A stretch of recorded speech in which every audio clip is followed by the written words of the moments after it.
Let me begin with a word of thanks and congratulations. Today's conference has brought together a remarkable group of thinkers, many with distinguished practical careers as well, to talk about some complex questions. The agenda is replete with issues whose resolutions over time will influence not only China, but the whole world. I'm honored to be a part of it. I come to you with only a portion of the knowledge required to fully address the matters at hand.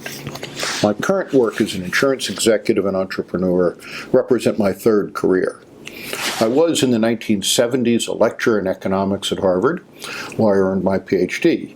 My field was the economics of the stock market.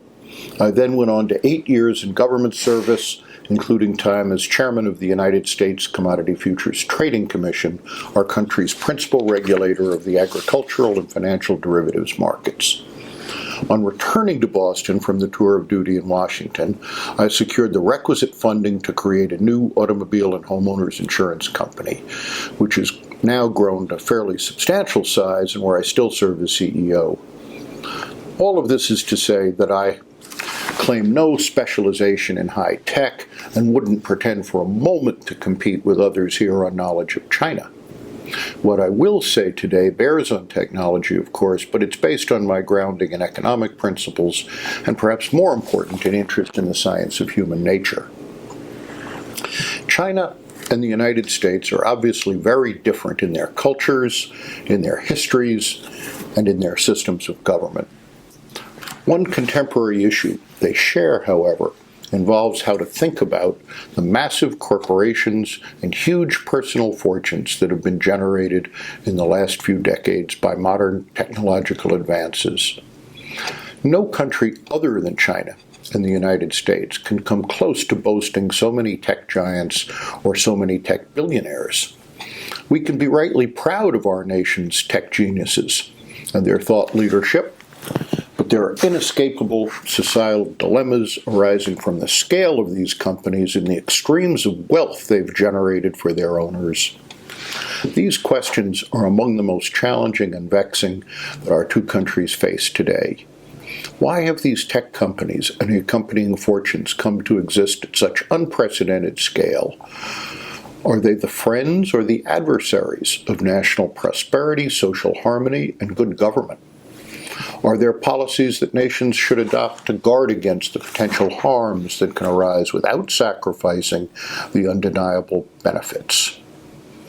Don't think for a moment that I will have all the answers, or even that there exist any perfect answers. As the philosopher Immanuel Kant taught us many years ago, of such crooked timber as human nature, nothing straight can be built. I can state with some confidence these conclusions, though. First, answers will in fact be required over time. Second, all of the conceivable answers will be controversial. And third, shaping appropriate action based on those answers will require wisdom at the highest levels of government. Let me propose some responses to a couple of questions, at least to provoke further debate, and then I'll leave you with a few less complete thoughts on what I consider the hardest of the issues. We can begin by recognizing that technology is necessarily a double-edged sword, a dangerous blessing. Yes, it can permit us to accomplish things not even imaginable a few years ago in the industrial sector, and it provides a seemingly irresistible source of entertainment for our young. But because of its substitution of capital for labor, its natural monopoly networking characteristics, and its ability to foster unparalleled branding, contemporary technology can carry with it serious hazards. If we value fair, competitive prices and innovative entrepreneurship, we must be watchful to guard against the temptation for companies with great scale and power to engage in bullying and monopolistic marketplace strategies. If we value full employment, we must be fearful of creating economies in which almost all of the meaningful jobs paying desirable incomes are reserved for the talented and best-trained knowledge workers. Large tech companies, more than the agricultural and manufacturing sectors that dominated economies of the past, will by their very nature tend to employ and enrich the able and the already fortunate, while inadvertently disenfranchising the others. We must mind the self-fueling accumulative power of networks and branded giants, lest we find ourselves all working for and bowing to a mere handful of enterprises and corporate titans. The second potential for harm is in the realm of politics, and it's every bit as pernicious.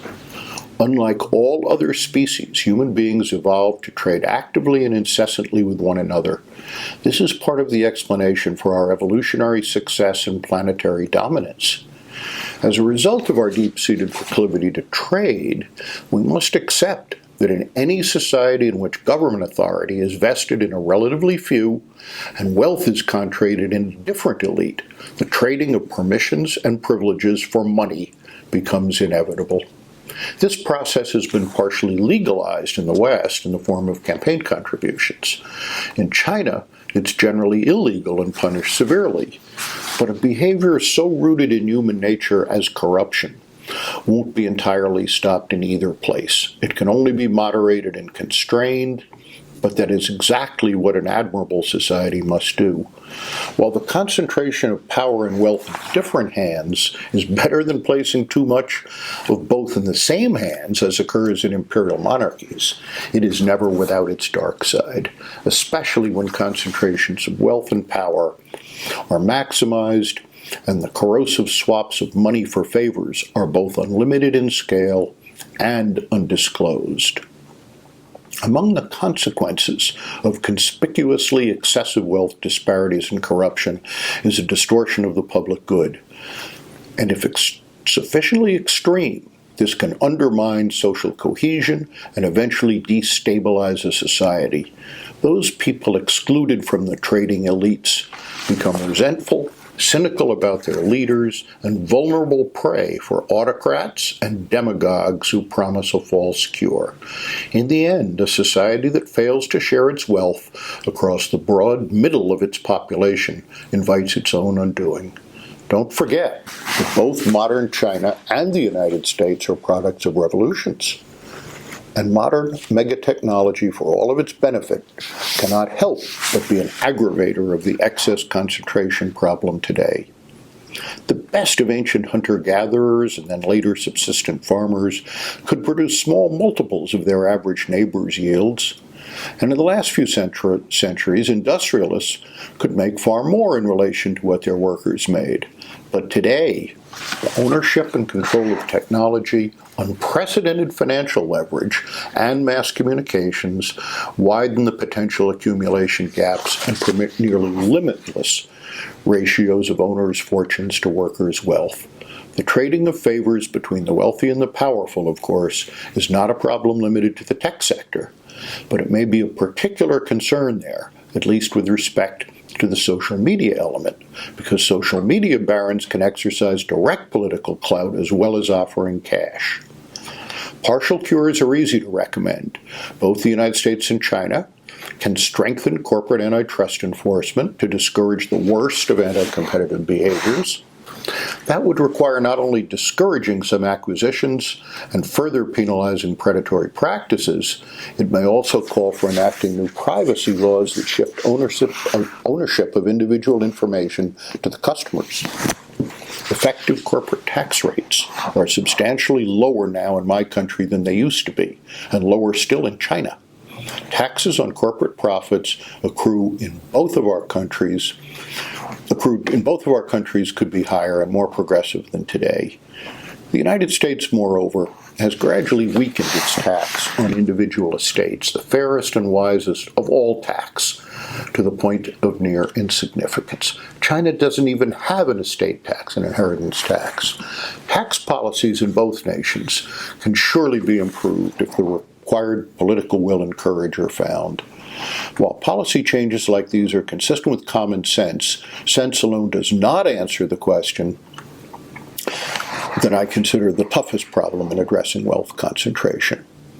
How should society treat those actively productive entrepreneurs who have envisioned and run the remarkably successful megatech companies we observe today?